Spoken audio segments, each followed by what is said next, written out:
Oh ya, tadi kami membahas arahan dari Pak Presiden juga bahwa kami yang diundang ini KSSK ya, KSSK plus ada Danantara tadi.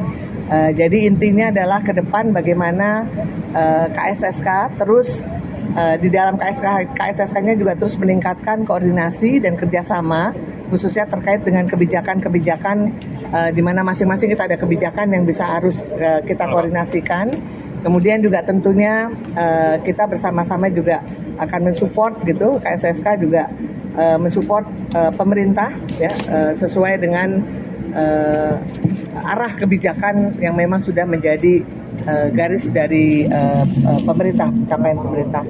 Jadi intinya tadi seperti itu, peningkatan dari masing-masing dari Bank Indonesia apa yang bisa dilakukan dari OJK, dari LPS, dan kemudian juga dari Kementerian Keuangan. Itu aja intinya. Pak Ferry mundur ya Bu ya? Kira-kira dari pertemuan tadi apakah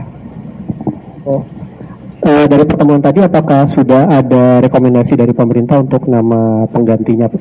Oh belum.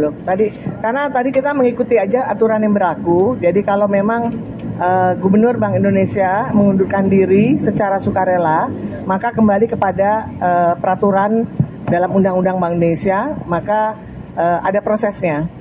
Di mana tentunya pertama akan dibuka persyaratan sebagai calon nanti gubernur, Dewan Gubernur, kemudian itu calon tersebut kemudian tentunya akan dipilih dan ditetapkan oleh Presiden dengan persetujuan DPR. Jadi semuanya sudah ada dalam Undang-Undang Bank Indonesia. Jadi akan diikuti ketentuan seperti itu. Dan penetapan saya sebagai pejabat gubernur sementara itu adalah memang secara undang-undang menetapkan seperti itu. Apabila gubernur berhalangan tetap, ya termasuk mengundurkan diri, maka deputi gubernur senior akan menggantikan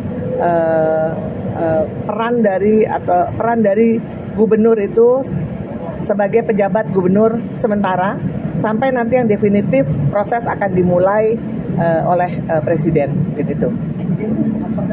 Jadi berencana untuk mencalonkan diri sebagai calon gubernur BI? Saya hanya menjalankan tugas di sini sebagai pejabat gubernur sementara sesuai dengan ketentuan undang-undang. Bu. Mungkin Bu.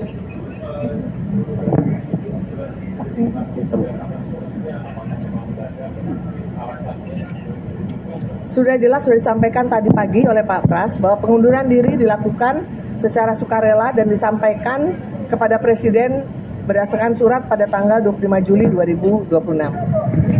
Tentunya untuk market kita berharap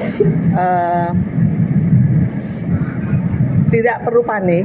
Kenapa? Karena kami dari Bank Indonesia tetap akan menjalankan kebijakan kami seperti juga yang sudah kami lakukan sebelumnya. Jadi stance kebijakan kami tidak berubah, bahwa stabilitas nilai tukar akan tetap menjadi kunci dari kebijakan kami saat ini, sehingga kami juga akan terus berada di pasar, baik dengan melalui intervensi di spot, di NDF ataupun NDF, dan juga tentunya di satu sisi juga kebijakan kami yang bersifat untuk pro growth akan kami teruskan melalui kebijakan makro prudensial kami.